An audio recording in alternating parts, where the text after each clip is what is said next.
Root cause acne.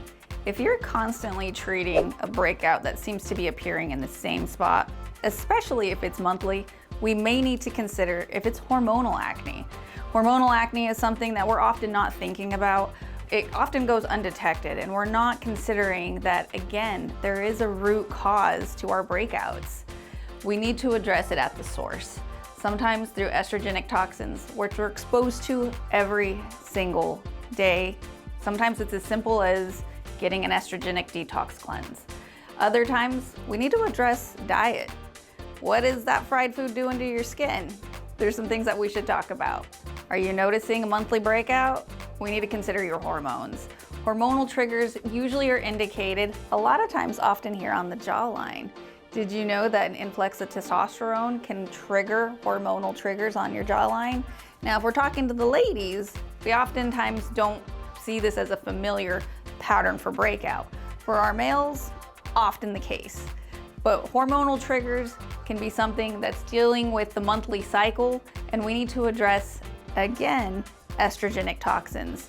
The culprit that can be fixed if we get to the cause and we use something like skin defense, which is gonna help to eliminate and alleviate estrogenic toxins from wreaking havoc on your hormones and causing you those unsightly monthly breakouts. Internal health connections related to hormonal acne. Now let's think about it. A lot of times, especially for our teenagers, we see hormonal acne patterns that a lot of times can be here in the upper cheek region, right? A lot of times we need to think about that being a digestive issue. Hormonal triggers can be contributed by the foods you eat. Let's think about it. Fried food, excessive amounts of dairy. Goodness, do we love our cheese sticks, right guys? And then of course, citric acid candies. Foods that we know all of our teenagers love, but they could be triggering hormonal acne. Why hormonal acne with food triggers? Because the body is already inflamed, it's inundated with the hormones, and it is in response to the digestive irregularities through food consumptions. A lot of times the over-the-counter products that we're using with the use of stuff like salicylic acid, benzoyl peroxide can be overly drying for the skin. Your skin is the largest organ on the body.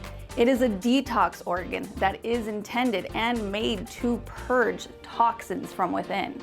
We look at the skin sometimes as something that's just giving us problems, issues. Why is it being mean to me? When in reality, it's purging a toxin that the body doesn't want. We need to address the source of the problem. By masking it with salicylic acid and benzoyl peroxide, those tend to suppress the skin, making it not want to work the way it was created to work. Let's get to the source, let's get to the root, and let's fix it.